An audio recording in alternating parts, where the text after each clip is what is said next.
And now you know how I personally feel. If Vegeta's your favorite character, you absolutely gotta have respect for Goku and vice versa. If Goku is your favorite character, you have to have respect for Vegeta. Now let me explain why that's the case. Okay? Goku is completely outclassed by the potential of Vegeta. And you can see that here when he's told by King Kai that 158 days with him, which is what he's going to be spending there training, is like a few thousand years of training on Earth. This Goku got the equivalent to thousands of years of training, came back with a technique on top of that, specifically designed to multiplying all of his senses in a fight, his strength, his speed, his power. He uses that on top of the equivalent to thousands of years of training and still gets his legs lifted in the air, sat neatly folded on Diamond's damn ditty, emasculated by his prince, 1000% getting his ass whooped in front of his son. That actually happened, right? Now, there is a point of this conversation where I have to say, hey, you spend that much time working that hard, your potential now is no longer what it was before. But Goku and Vegeta, they alternate. In fact, Goku told Vegeta on the lookout, you essentially are destroying your body. Whis goes as far as to confirm it in Dragon Ball Super, telling us that Vegeta has never actually been showing us 100% of what he's capable of because he destroys his body, because he works his body too hard.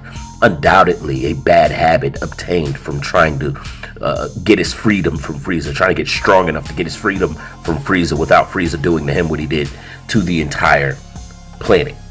But still, you find out that Vegeta has more potential than Goku, has no problem staying ahead of Goku, as long as he's not working too hard without resting, without allowing his body to recuperate. He's not getting his full gains. He's not showcasing his full capabilities, because his body never rests, right? So it was nice to have this clarification. And when you think about it, that is a very small tweak to understanding that Vegeta is just naturally ahead of Goku, even after Goku had a few thousand years of training, or the equivalent to a few thousand years of training on King Kai's planet. He learned the Kaioken, all of this stuff. We learned from the SL system that, you know, he became a Super Saiyan first because he was pure-hearted, not because he was better than Vegeta or anything like that, and that it's harder for a non-pure-hearted character. So Toriyama took the steps constantly to let us know that Goku isn't better than Vegeta.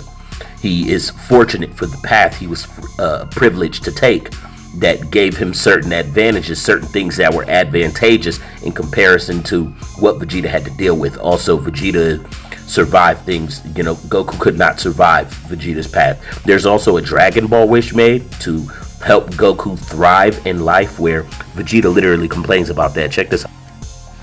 Vegeta outright calls him out. And to think that you and Raditz survived when you were young because of a wish on the Dragon Balls, that's not fair. Goku says, give me a break.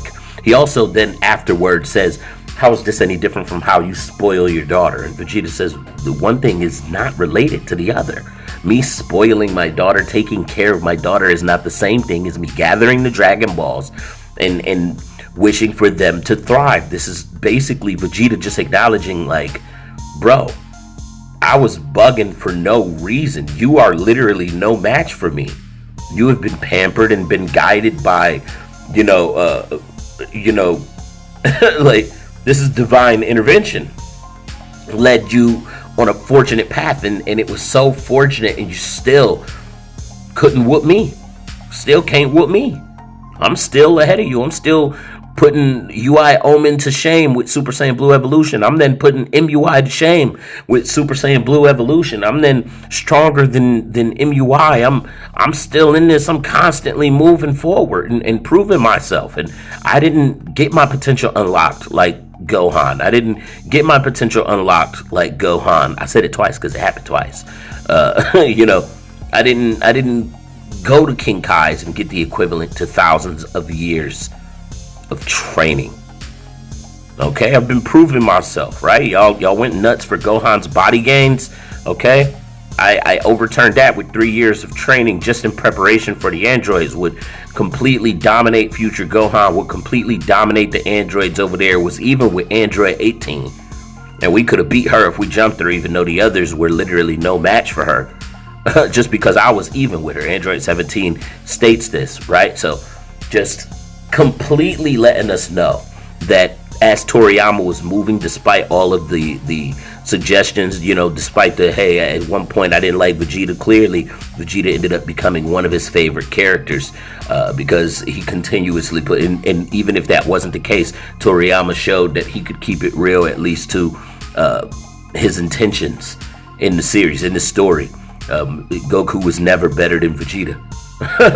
Goku was never better than Vegeta, so it's kind of like we understand the fortunate path, the bump in his head, the being found by Grandpa Gohan, the being found by Master Roshi. These things allowed Goku to rise and allowed Goku to, he had good people that wasn't trying to take advantage of him, good fortunate things, right, that allowed him to make it as far as he made it, and he still couldn't rock with Vegeta. I just want y'all to remember this the next time that y'all niggas is arguing Vegeta versus Goku. Vegeta still got the best record in all of Dragon Ball, right? So, and I'm gonna be showcasing that as well. But as long as you remember all of that, remember this: 158 days with me is like a few thousand years of training on Earth. Goku says, for real? King Kai says, of course. That still doesn't mean you're gonna win against them. Those two Saiyans are very, very strong. Matter of fact, they're stronger than me. Okay, so he's letting Goku know right off the rip, the equivalent to thousands of years of training might still not be enough for you to handle these guys. That's saying a lot, but people don't ever bring that back up, and they never mention it. You know why? Because it tells the story in its truthful expression. Goku ain't shit compared to Vegeta, right? But the fortunate path has placed him, and this is exactly what they said in Dragon Ball Super. I hate to say it like that, because Goku really is an ox as well. But it's just like they said in Dragon Ball Super. He doesn't think for one moment that he made it here all on his own. It's misleading. It's misleading because you look at what Goku did with the help of the Dragon Ball, which all of these elements helping him, and you look at what Vegeta did with all of the elements trying to drag him down, trying to prevent him, hating on him without any of that, and you still see that he perseveres just like how the pride tells him to. I think that that's important as well. Shit, it's even a point where Vegeta is sitting in a address where Goku says, I think I finally understand Saiyan pride. And I think that this blows over people's heads in the Gas arc where Goku gives acknowledgement to Saiyan pride, because it's like, how could you just now be understanding when Vegeta been talking about it forever? But I think what Goku realizes is that 100%, he realizes it's not a flawed mind concept. It's not arrogance. He finally understands what Trunks was explaining in the Cell arc, that it's actually something much more noble than that. And now that Goku says he understands it, Vegeta said, I too had lost sight of it, man. I had started feeling bad about the sins of the Saiyans. I had started, my burden is not the sins of the Saiyans, but rather their pride. My burden is to make sure that we can keep our heads up. And I think in doing that also expresses his yearning for wanting to, keep the Saiyans from doing things in sin that would further the guilt. As long as you keep the pride appropriate, then you won't do anything. You won't allow them to do anything that you gotta feel that guilty about, right? But as far as the things of the past, just like Bardock just knuckled down. It's crazy because I think that we've seen far more emotion out of Vegeta. Bardock didn't experience anything that we haven't seen Vegeta experience, right? But I just think that from a narrative perspective, they know that Vegeta has a lot of haters as far as the people who read the story.